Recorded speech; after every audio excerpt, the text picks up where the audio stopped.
And welcome to MySec Lansing. A quick announcement, the Converge conference CFP is now open, so if you're interested in submitting a talk or workshops for Converge this year, please do that. We are doing things a little bit different this year, where we're going to have the mornings going to be half of it workshops, the later afternoon portion will all be talks. One day will be dedicated to red team, the other side will be dedicated to blue team. So we're kind of trying to sculpt the conference to be a little bit more, have a theme and align. So yeah, that should be fun. Any other events going on that people want to mention, or stuff going down? No? All right. On that note, I will hand it over to Bryan. Bryan. All right. Hi, everybody. I am Bryan Murphy, and I am here to talk about account takeover and my journey through the sort of ATO / Carter underground and what I was able to learn. Basically, I was kind of thrown into ATO, and I found that a lot of infosec people who have to deal with ATO, that's the same thing. So I got a little ahead of myself. Again, I'm Bryan. Hi, Bryan. Been in infosec for about 20 years. I'm an IR manager, lots of certs, so on. Oh, if you need to get a hold of me, Twitter @IRQ13, and my site's downgrade.org. And before I say another word, I will disclaim this.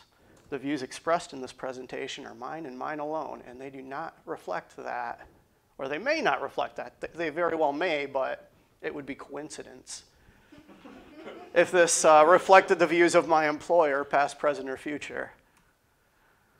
So basically, ATO is account takeover. Back in about 2005, the term ATO did not exist. It was called COE, change of address attack. That basically go into an account and change the address, change the email address, usually leave the password intact so that the owner of the account isn't aware. And basically at that point, you've kind of injected yourself into their account. You know their password. Any correspondences regarding that account will end up going to you because you changed the email address away from the legitimate owner. You've got complete control of that account. And in ATO account takeover type stuff, it is almost always just for financial gain. They're trying to steal money. And so as I was starting to say earlier, I was kind of thrust into the ATO world. It's not something I'd ever experienced with any of my past employers. It's always been malware, insider threat, DLP, running down IDS alerts, forensicating boxes, that sort of stuff. Then all of a sudden, fraud. Listening to phone calls to the call center to try and put voices together, tying that data to web data that we've seen, try to tie IPs to voices, to phone numbers, to email domains, to everything. It's a whole new world that nothing I had done previously in infosec had prepared me for. So one of my hopes of this presentation is if you find yourself in the same situation, that you'll at least have a little bit of background and I guess be able to hit the ground running. Back when I first started, ATO wasn't even really ATO yet. It had just been coined a term. And the infosec industry pretty much came up with ATO. And like I said, before that, it was COA. So this is the people who really need to be concerned. Is my organization a potential target? Basically, if you do anything on your website or within your company that anybody else will find of value, no matter how strange it sounds, they're going to be into it. You're going to be a target. So obviously the financial institutions, bank accounts, credit cards, investment and retirement. There's a whole subculture in the ATO area of people who just exclusively go after PayPal. and that's kind of interesting. The payouts for ATOing PayPal is not nearly as much as going after bank accounts or retirement accounts. With PayPal, they're hoping to scrape maybe 1,000 or 2 a week out of their fraud. With financial accounts, a single hit could get you like $200,000, which really motivates the threat actor to kind of do their research on the person and put in that extra, that little extra effort to maybe clone a SIM card to take over multi-factor authentication and something like that. I mean, when I first read of how people take over other people's phone numbers with the SIM swap and all that, I'm like, that's a whole lot of work. Who's going to do that? And then, if you think about it, if the payout's 200 grand, sure, people will do it. Virtual currencies like Sky Miles, hotel rewards, merit-based systems like upvotes even. People will ATO sites, accounts on sites, just so they can take over and crank their upvotes. Gift cards are huge. Not only are gift cards used up front in the ATO process, like they'll take over a gift card account or a gift card, but they also use it on the back end for laundering. Oddly enough, one of the biggest contributors, FSISAC, is the organization that all the financial institutions report up to, and they correlate all the threat data.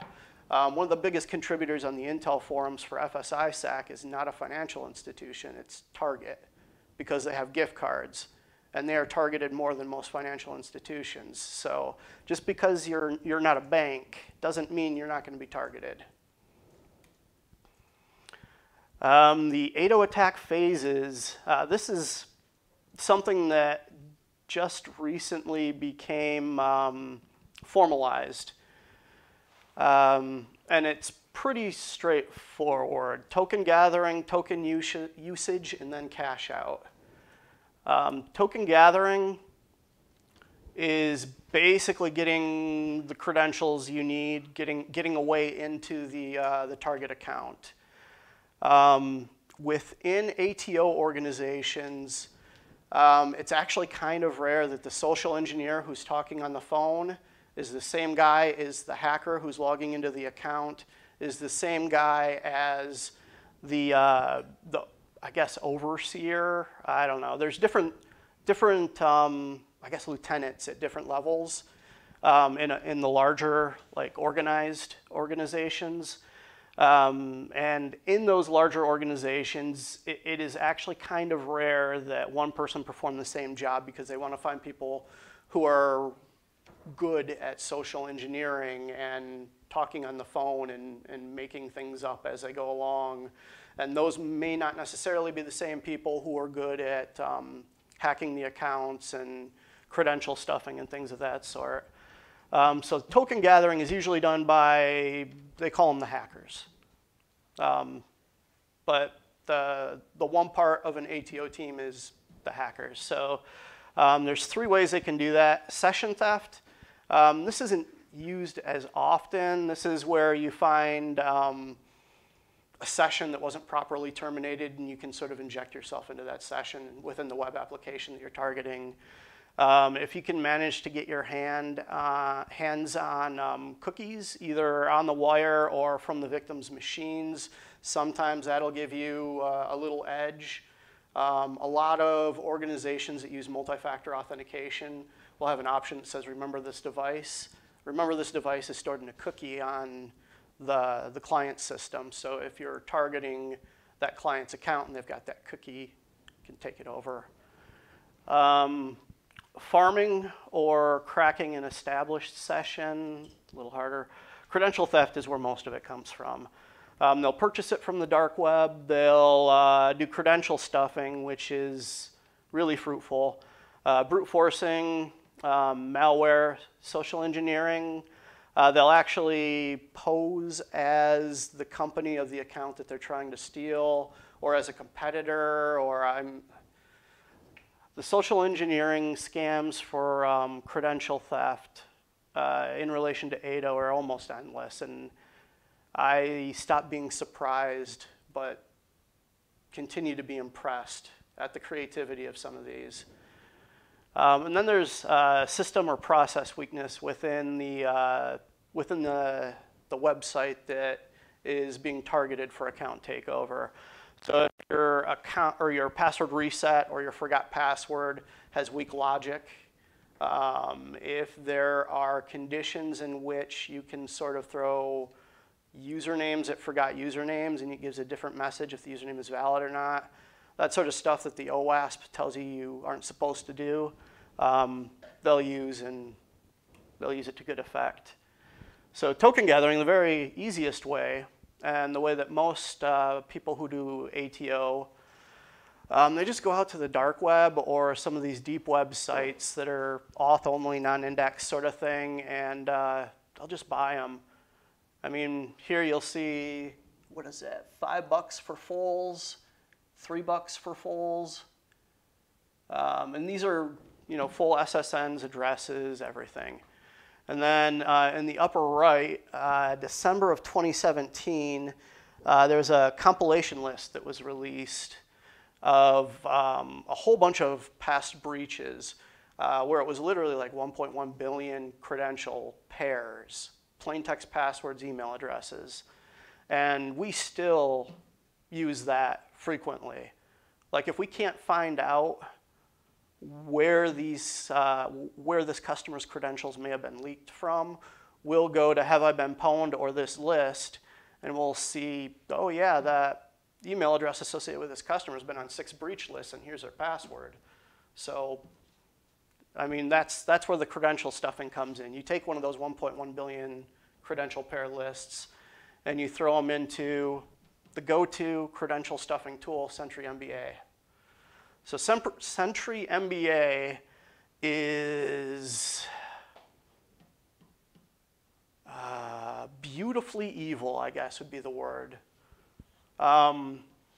It's really, they thought of almost everything. It's got CAPTCHA defeating capabilities. It's evil.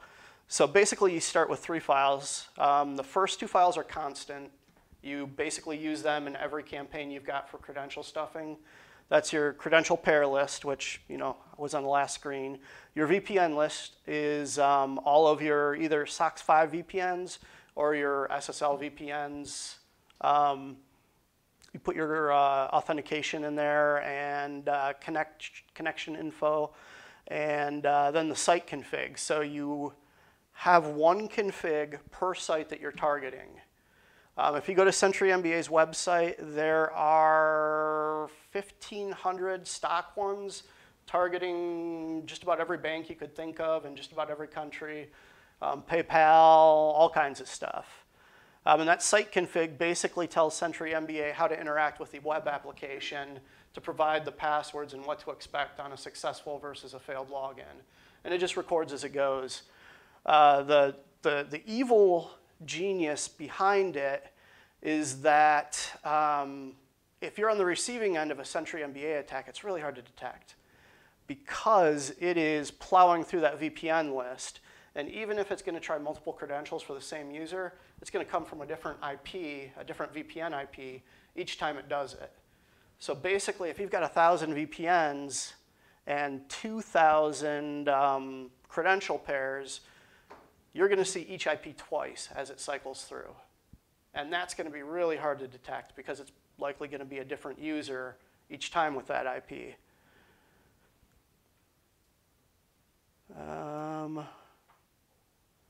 The cool thing that is lucky for us in the infosec industry, there was a recent study done by Stealth Security, recent as in mid-2018, I think, where they took 1,500 Sentry MBA configs, went over them, and tried to find commonalities, tried to find ways in which these configs, which most attackers leave stock. They'll either buy them on a message forum, download them from the Sentry MBA site, whatever, If they've got it and it works, that's it for them. If it's not broke, don't fix it, even though technically, as far as detection goes, it is broke. They leave the stock. The stock means that the passwords being thrown at the site may not necessarily reflect the site's password complexity requirements.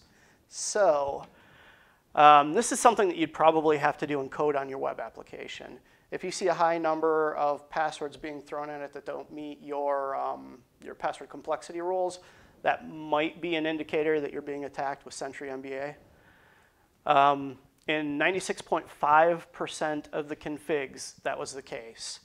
It has a single setting in the config that allows you to dictate what the site's complexity requirements are, and most configs have that blank. So it'll just throw whatever. Seldom do they use CAPTCHA bypass. So if the site you're trying to protect has CAPTCHA, you're pretty safe unless they're going to put in the extra effort to make that work. In the configs, 98% of them did not have CAPTCHA bypass. 92% of them changed the default 6 user agents that it ships with, which now are looking a little aged. So if you see a whole bunch of IPs, invalid logins across a whole bunch of usernames, and these user agents are all in common, chances are it's Sentry. And I've lost where I was. There we go. Another defense is that they actually hard code in, I don't know if it doesn't have the capability to go for dynamically named login fields. Like instead of it always being called username, just give it a random string and chances are it'll defeat Sentry MBA.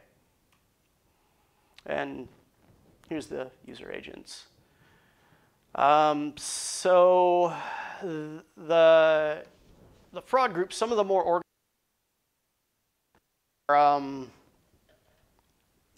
they're either renting space on botnets or they are amassing their own botnets. Some of the botnets are sizable, some of them are meh.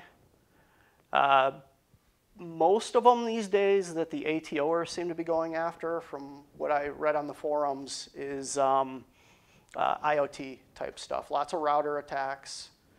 And the cool thing with that is, well, for them, the cool thing with that for them is one of the rules that you keep seeing over and over again that the ATOers never seem to listen to is if you've got a target in Los Angeles, California, come from an IP, a clean IP, in Los Angeles, California. Because most places actually check the IP geolocation compared to the customer database, the customer's residence, and try to match that together. And I mean, you'll get people who travel, you'll get people who are on vacation, stuff like that. So it's not always a concrete indicator, but it makes it harder for the good guys to track it down. So the token usage. So this is basically where they act on the credentials that they've stolen or validated or whatever. This isn't always straightforward. Most people these days with their financial accounts are used to some sort of multi-factor authentication. A lot of places will use SMS to do that authentication. And that's where SIM swapping comes in. So basically the attacker will learn what the victim or the target's phone number is. And if it is a mobile, they will basically grab a phone, go into Verizon, AT&T, whatever it happens to be, and say that they want to do a phone upgrade because they're eligible. And they'll get a phone and have, through lack of actually checking of identification at the cellular dealer, they'll get issued the victim or the target's phone number on a SIM and stick it in, and I mean, it's a dead giveaway. All of a sudden, your phone doesn't work. Expect the worst. SpoofTel is another one. It actually came up about 5 different times on 5 different forums from 5 different people. I've never checked out the site, but it comes highly recommended for ATOers. Apparently, it's pretty decent at spoofing phone numbers. You can't, from what I've heard, you can't like claim to be somebody else's phone number, but you can get something in the area code. And once in, you change the contact properties so that you can maintain the account. Sometimes that's password. Usually it's phone number, email address, whatever. And then you withdraw the funds. Phase 3 is the cash out. This is where they either sloppily go through 3 accounts, from the ATO account to middleman account to their bank drop account or cash out or whatever they're going to call it. A lot of people have really, really, really elaborate systems where I might be getting ahead of myself. I've got more on that later. I've basically thrown my notes out the window. There we go. So basically follow the money. It goes from the victim to the middleman, or in the PayPal world, they have a concept called COMT, which is the cash out money transfer account. Their middleman accounts, they are meticulous about what they refer to as aging. So basically, PayPal has fraud prevention in place that if there's lots of money coming to or from a PayPal account and the age of that PayPal account's pretty new, they're going to flag it for fraud really quick. So what they'll do is steal an account, take over an account, whatever, and then they'll sit on it for 3 to 6 months, they say is the magic number. And then it's aged. At that point, they can use it to in PayPal, the man in the middle, or I'm sorry, middleman, they call it MM, which I initially thought was money mule, which, I mean, interchangeable in some cases in this. They'll bounce it between 6 different middleman accounts before they go to their COMT account. And for the first, I'd say 75% of the bouncing from the victim through the various middlemen until it hits the COMT, they refer to the money as dirty. Once it hits the COMT, it's clean. Or once it hits an aged middleman account, they'll call it clean. And then cash out, which can be interesting. So the middleman accounts can be anything. PayPal, Venmo, another bank account. This one was news to me. SLL, which is Second Life Linden dollars, which in the upper right-hand corner is an actual exchange for Second Life dollars, where you can see what a Second Life dollar is worth in USD. So basically, any way to make it not US dollars anymore. Pardon? It's hard to read. Like, what is the current going rate or from that picture? It looks like 252.8. Yep, 252.8, and ask is 256.5.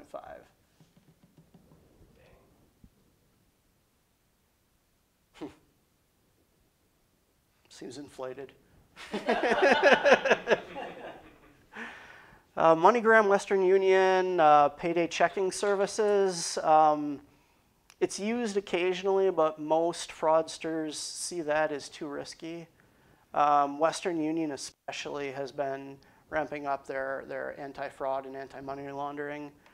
Forex, which is foreign exchange, so change it from USD to some other currency, and then after that, change it to something else again. This one I thought was clever. iWriter and freelancers.com and stuff like that, they will have a fake account as an employer and their fake account as the person doing the freelance work. And the employer account will hire the other account, and basically you're sending yourself money and laundering it in the process. And then gift cards and prepaid, so gift cards and prepaid credit cards. Prepaid credit cards you can use, go right out and buy stuff with it. Gift cards, there aren't as many checks behind them as prepaid credit cards, but you're stuck to buying merchandise from a single vendor, which is why a lot of times in a lot of the more recent Facebook scams, you'll find people trying to recruit you to do secret shopper stuff. Eventually, they'll end up shipping you either fake checks or gift cards. And they'll tell you to buy things with the gift cards, and then they will tell you to sell them and keep X amount for yourself, or return them and keep X amount for yourself, the rest send back to me, that sort of stuff. So those are straight up mules. There's no middleman involved in that. Those guys are mules, and they usually end up burned. As far as the middlemen or the mules go, a lot of them are doing it on, I don't know about a lot of them. I have no statistical data, but I suspect a lot of them are doing it unknowingly. A lot of them get roped into secret shopper scams. There's a lot of legitimate job sites, even Monster and Dice and stuff like that, will have some work from home jobs where people will get tricked into doing work from home type stuff, and it turns out that they're actually calling in to call centers to ATO. They are, if they've got technical skills, they're doing the hacking part. They're establishing email addresses to give to the people who are doing the hacking part. Yeah, they'll break up the, if it's a large enough organization, they'll break up the work and make it so that in a lot of cases, the people who are unknowingly doing it aren't really even doing anything bad. I mean, like, just here's 100 names, first and last. I need you to go to this site and establish email accounts for each of them. Give me the credentials. That's it. And they get paid a day's work for that. And then those credentials are used because they have the same names as the targets to ATO accounts, and that's where the fraudster has the correspondence sent. And the people who knowingly do it obviously do it for profit. This is a cheesy diagram that I threw together really quick of basically how their laundering process works. This is in its simplest form. I had this whiteboarded out where the optional extra steps were in there. And basically just imagine, does my cursor work? No. Okay. Just imagine under the middleman and the cash out money transfer, imagine a whole bunch of dotted lines bouncing back and forth between all those things in that list there, because that's what they do. At the end, though, the easiest way for them to get their money in a form that they can use short of prepaid credit cards, gift cards, all that extra stuff that requires extra steps and work and other people, is cryptocurrency. Just get it out to cryptocurrency. And the preference is get it initially in Bitcoin, then switch it to Monero, then switch it to cash. The threat actor profile. I started putting this together but didn't have time to get it finished. There are a lot of lone wolves out there. The forums are full of these people who are going out there saying, I want to be in, I want to do ATO, or I want to be a Carter. The ATO world, ATO world, and the Carter world kind of overlap with each other. They're not exactly the same, but they do mesh. There is a common thread between them, a whole bunch of common actors between them. And a lot of Carters ended up going into ATO because it's a lot more profitable in some cases. Like the PayPal people, not super profitable, but the people who are targeting the bank accounts, they're making a lot of money. And they're also incurring a hell of a lot of risk. It's almost all male. So I decided when I was going to make my alter ego to go in and take a look at these forums, first off, it's a lot easier than you'd think because they don't ever ask for real names. And the only thing they usually only ask for is an email address, ICQ, or Jabber account. You can set up free, completely anonymous and secure Tor email accounts pretty easy. Jabber's the same. And in this case, because the demographic is almost all male, I made my alter ego a female. And when I got in there, I didn't have to prove myself as elite because everybody wanted to help me because I was a chick. Or so they thought. So they go from the lone wolf, the people who are, help me. I want to make money. And oddly enough, there's a lot of people who are willing to take people up on that offer. And they don't offer them right there in the forum help. They say, PM me, and we'll talk in private message, and we'll work something out. And then those people will generally become apprentices, which I'm pretty sure that's not the term they use. But the person who takes them under their wing gets a cut of everything that they make from that point on until they release them into the wild. Be free! Be free! Go forth and see. Exactly. The larger groups are the ones that are kind of scary. The actual hacker organizations who sort of built into their skill set the things that are necessary for ATO because it's so lucrative. Straight up organized crime, like, I probably shouldn't say, straight up organized crime. The majority of it comes from the US, Russia, and Africa.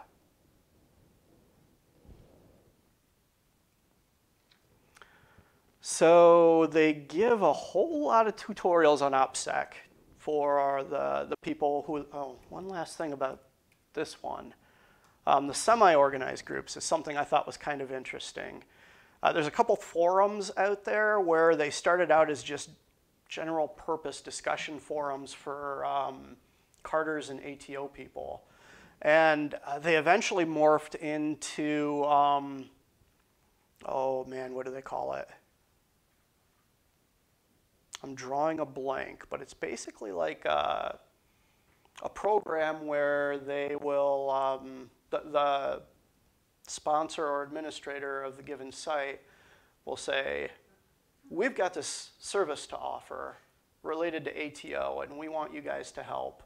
Here are all of the rules. Here is all of the OPSEC precautions you got to take.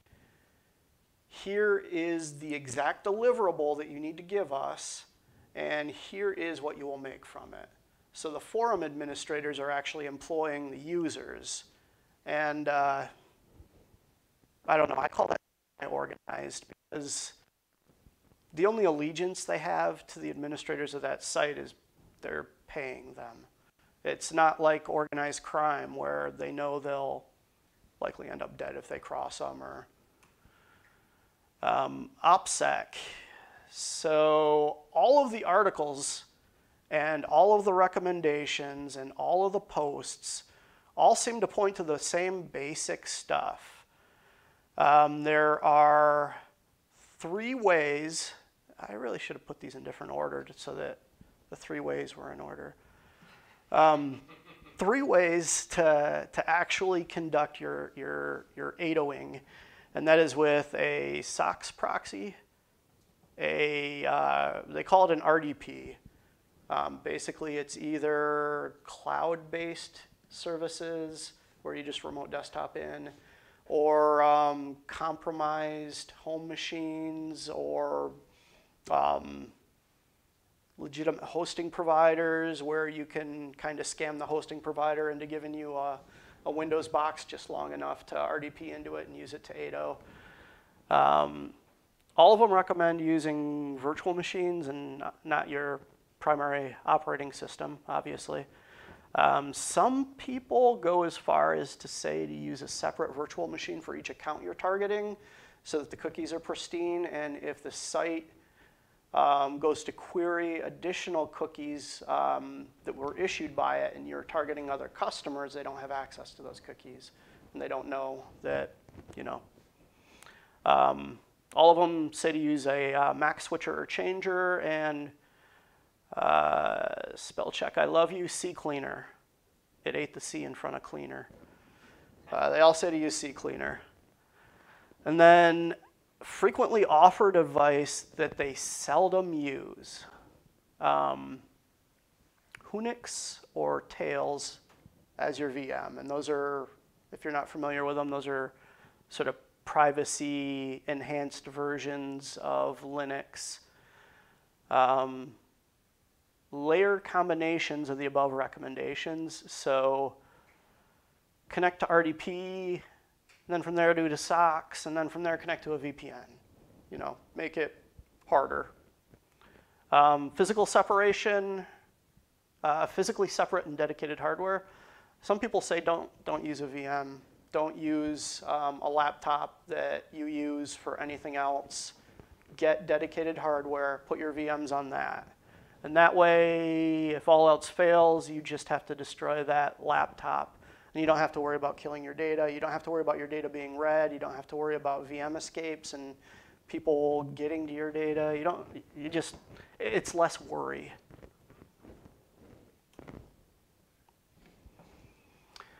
So they, a couple different ones verbatim recycle the recommendations for these Firefox plugins, which a little bit further in the presentation, I've got some recommendations on client fingerprinting that this will come in handy for. Privacy Badger, uBlock, cookie auto delete, HTTPS everywhere. That is actually how it's spelled, or at least it was in the article. I haven't looked it up yet. And no script. I almost feel like no script is sufficient, but yeah, they say to run all those. So if you have on your website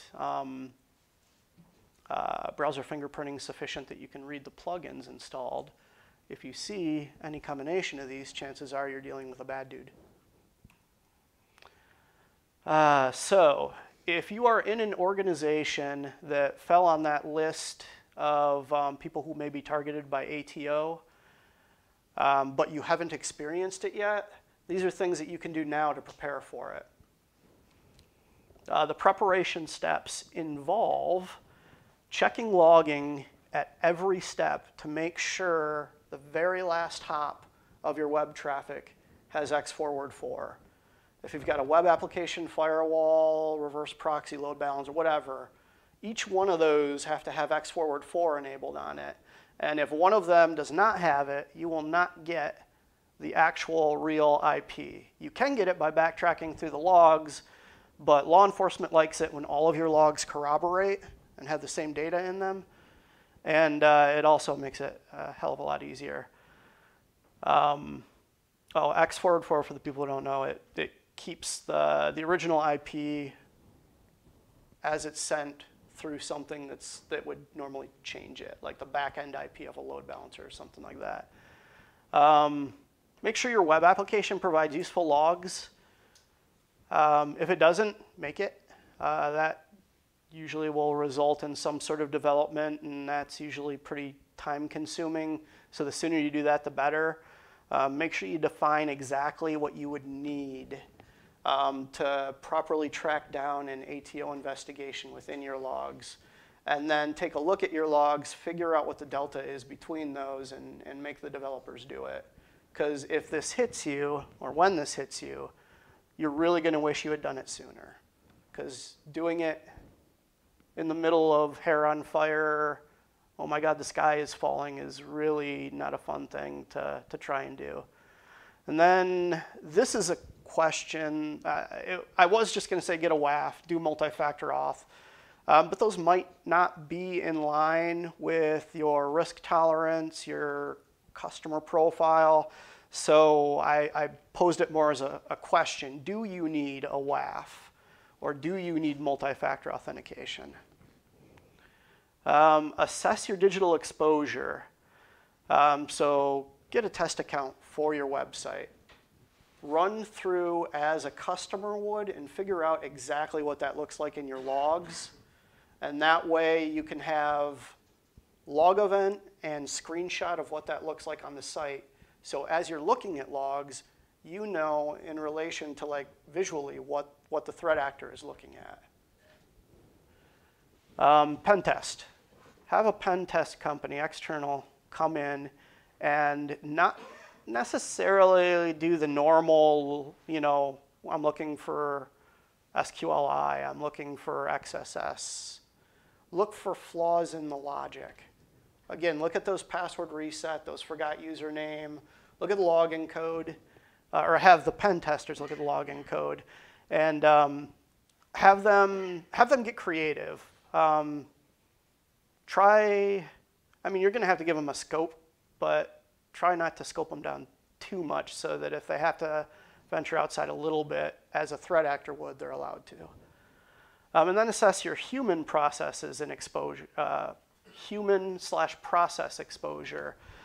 And this is completely outside of the digital realm. This is where you look at your call center and you say, okay, how do you positively identify somebody on the phone?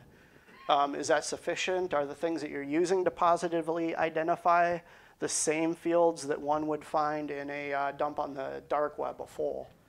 Because if you're just using name, social security number, and address, then you know the threat actor is obviously going to have that, and the call center is going to think they're talking to you, and you're screwed. So also, look at your website and see any email addresses that are actually published there.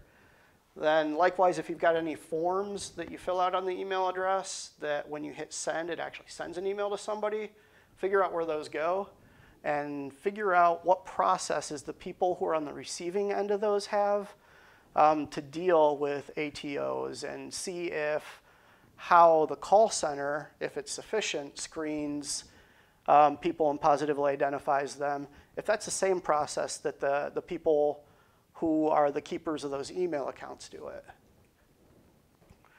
Talk to the other stakeholders, call center, the financial systems, and the financial process people.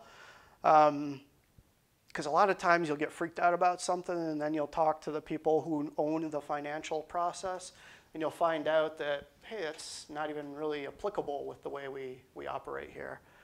Other times you'll learn scary things that you wish you wouldn't have known to begin with, and you go home and drink. Then detect early and detect often, which is here. So this is detection. These are all good ways of detecting account takeover. So if a session ID has multiple, session ID, depending on the language or the framework the application is written in, is usually going to be issued to a specific web browser for that session. So if there's multiple IPs, multiple usernames associated with a single session ID, that's usually meaning one dude is sitting there and doing one after the other, and that's not something a normal customer would do. Multiple IPs mean that luckily a lot of these VPNs that they're using are freebies, and they absolutely suck. I mean, they tell everybody to go to this site. There's a bunch of different sites, but look for IPv6 leaks, look for DNS leaks, look for JavaScript or browser leaks, make sure flash leaks don't happen, that sort of stuff. And they do that, and it says it's fine. But that's because they're just really doing one request to the site, and on that one request, it just happened to work. I found with a lot of these in extended sessions where they're browsing multiple pages, their VPN will actually flicker off and then back on sometimes and reveal their real IP.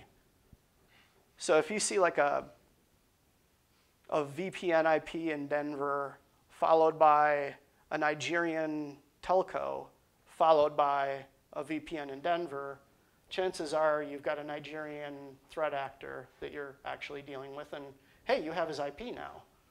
So that's good. Yeah, multiple user accounts, IOC watch list. So as you start to mark some of your investigations as confirmed ATO, you'll start to develop a list of IOCs that'll include email addresses, IPs, phone numbers, email domains, the usernames of their targets, that sort of stuff. Put them on watch lists and have your SIM, IDS, whatever, alert you when any of those watch listed, previously known bad pop up. You can also use commercial or open source threat intelligence feeds, or if you're in an industry that has like an ISAC or something like that, there's lots of good IOCs that are actually targeted to your vertical or your industry. And then commonly used infrastructure. So if you found a specific threat actor group is using the same VPN services, same ISPs, the same email domains, then make sure you've got appropriate alerts for those. Those are not like, turn on the flashy red light, red alert sort of indicators, but they often bear fruit.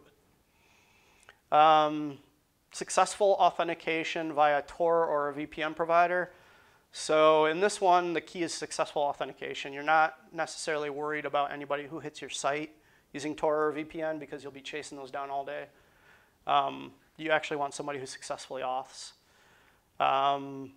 Yeah, detection for brute forcing, obviously multiple invalid logins, that sort of stuff, or credential stuffing as was outlined on the Sentry MBA slide. Yeah, ATO specific tool alerting. Oh, the other one, I will need my notes for that. The other one, other than Sentry MBA, is one I just started playing with. I think it's called Storm. I want to say it's Storm. Didn't make it into my notes. Storm. It's Storm. It did make it into my notes. All right. And this is detection, but it's actually prevention. My bad.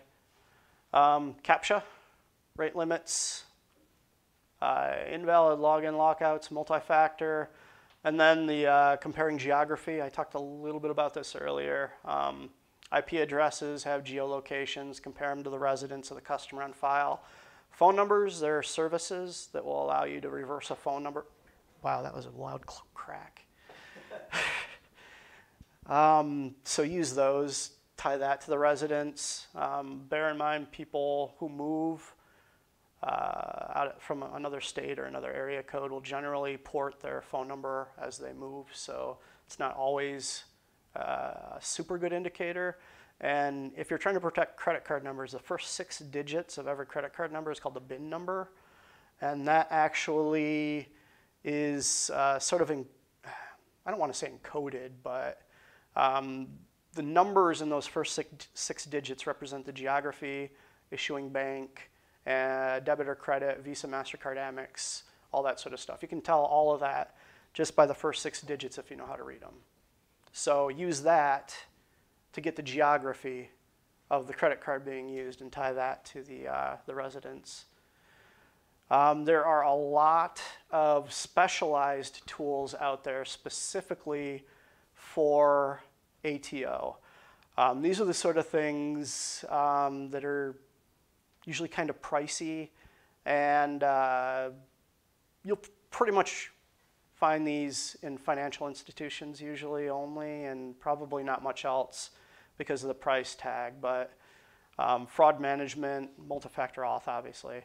Phone user-based authentication and anti-fraud. That's a kind of interesting area where they do voice printing and all sorts of black box sort of, is this a bad guy? Is this a VoIP line, but the phone number is supposed to be cellular? Does it look like it's coming from out of country based on jitter? You know, that sort of stuff. And then web-based UBA and biometrics. So these are all technologies that hook into the website used to track users and better get the like the browser printing that I was telling you about earlier. That's where browser printing would come in. And then these are all of the references that I used to put this together, in addition to probably 25 or 30 dark web forums. And in the description, I said there will be no punch and pie. So I had to do that. My last presentation was full of memes. This one was memeless. I had to. And on that, does anybody have any questions?